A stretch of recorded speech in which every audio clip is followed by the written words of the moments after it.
At that time, Jesus said to his disciples, "What do you think?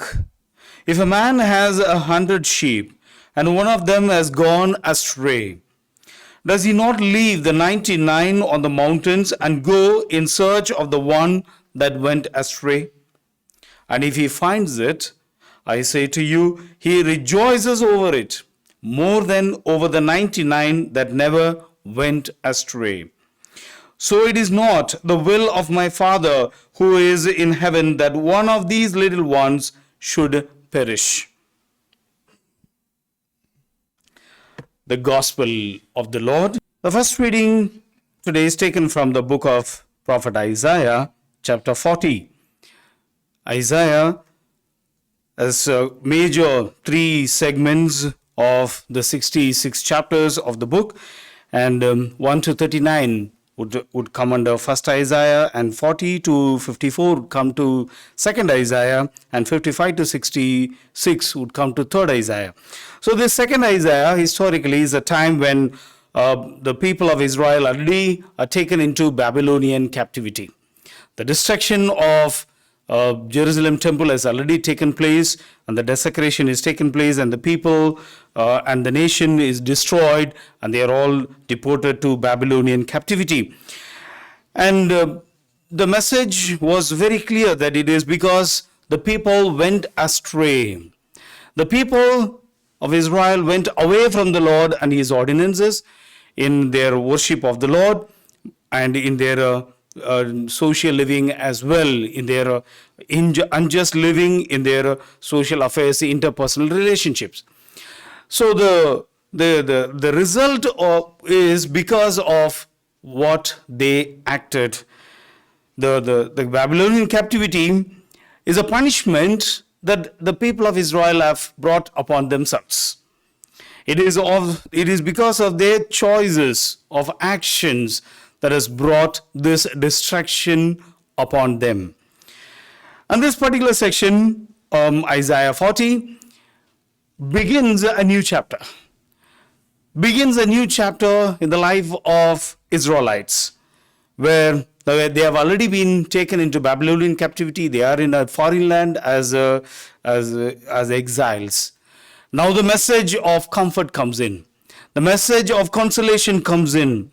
The message of hope comes in through the prophet. That comfort my people, says the Lord.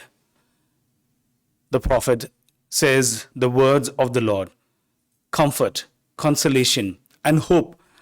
And the hope of that they will return to their homeland. The hope of the return of the Lord in their life, in their land, and that they will live the life as they were living before the deportation. So there is this message of hope comes back to them, that the Lord will set right the mistakes the people made. The Lord will set right the impact of the mistakes that they made, and the Lord will restore them once again as a nation. And one of the very powerful images God gives about himself is a shepherd image. The promise of God of the sending of the Messiah through King David was a great expectation by the people of Israel. The promised Messiah, how he would be, how his arrival would be, from which quarter of life the Messiah is going to come. Will he be a king? Will he be a prophet? Will he be a high priest? Different ways of expectation that they were thinking.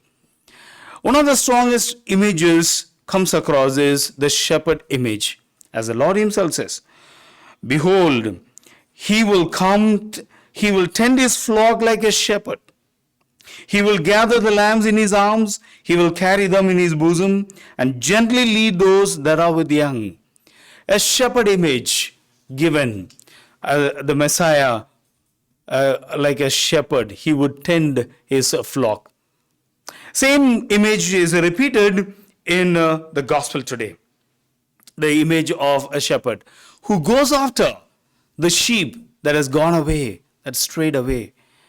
So the shepherd risks leaving the 99 that has not left and goes after the one that gone astray.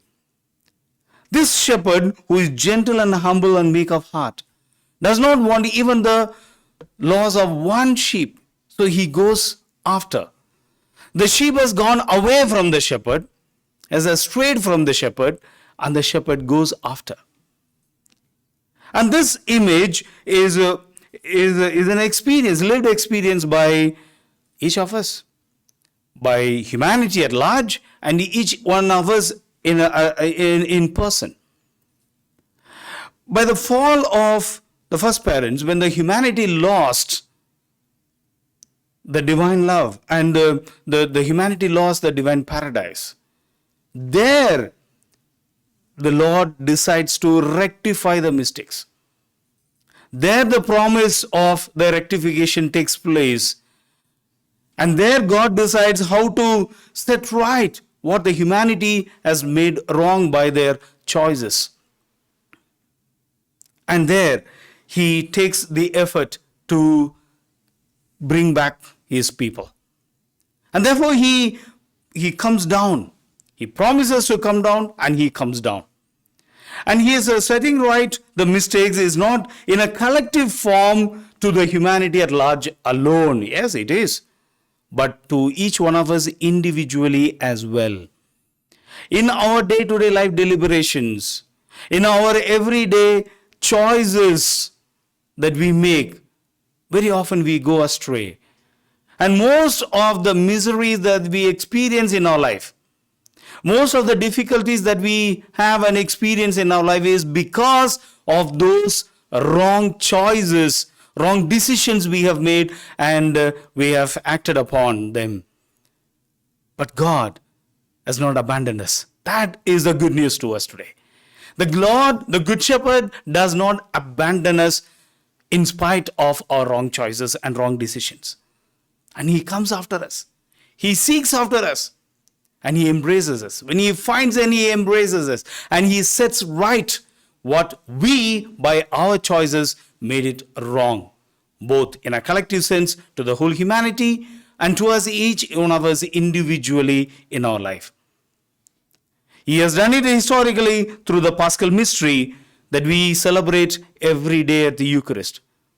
The Paschal mystery of Christ, the passion, death, and resurrection of the Lord, sets right what we have done wrong by making us once again the heirs of the kingdom of God, the children of God. Through the Paschal mystery of Christ, we have been given the spirit of courage to call God Abba Father.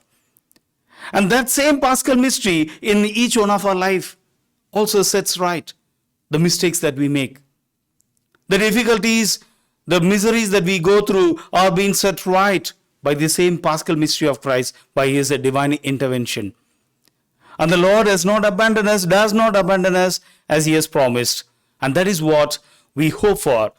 Through this part of the liturgical year, the Advent season, the coming of the Lord. The coming of the Lord, the promise of his second coming, and the coming of the Lord in each one of our life every day through the sacraments. So the good news once again is the Lord does not abandon us. The hope is that in spite of our human frailty, in spite of our human mistakes, in spite of our human weakness, the Lord does not abandon us. He encourages us, he strengthens us, he sets right the mistakes that we make, and he helps us to go forward to walk in the ways of the Lord. As we partake in this Holy Eucharist, let us be strengthened and be nourished by him, that we may walk in the ways of the Lord. Amen.